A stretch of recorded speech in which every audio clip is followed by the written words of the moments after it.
Social media is a huge part of our lives, and for the most part, we love it, but it's actually having more negative impacts than we realise and changing the way we see ourselves.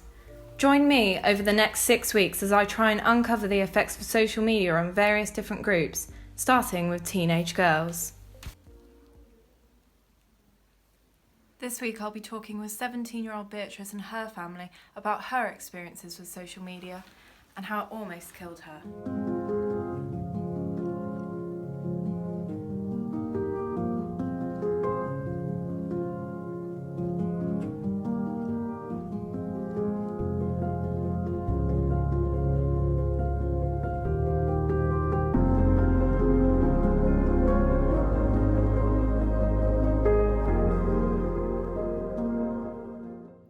I'm here with 17-year-old Beatrice, who's had social media most of her life, and for someone so young, you've had quite a few issues with it, haven't you?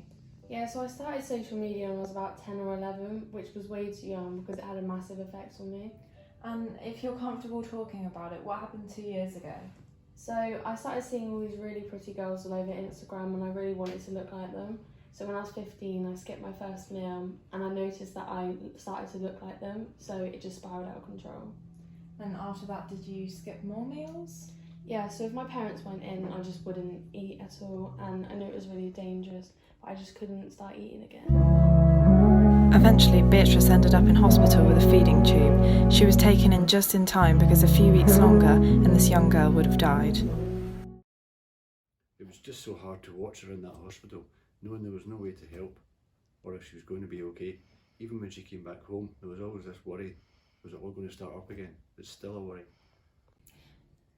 I keep looking back at all the signs, but she wore baggy clothes and it appeared like she was eating, and I didn't know there were any signs that I should be looking out for.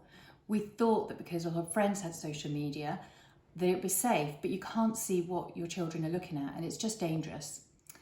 There needs to be more regulation on these platforms or these issues just won't stop. So you're feeling better now and a lot more confident. Is there any advice you would give to young girls going through the same thing? Yeah, so I know it's not for everyone, but being hospitalised was a wake-up call for me, so I've deleted all my social media accounts. But I just want any girls out there to know that if they're going through something like this, that they're not alone and that they should talk to someone about it. Thank you so much for sharing your story. Now, me and Beatrice are going to the hospital where she stayed with her anorexia to see all the amazing work that they're doing there. Beatrice's story is an extremely painful one, and there'll be more on my conversation with her later. But for now, let's see what happened when I spoke to mental health professional Tim Anderson.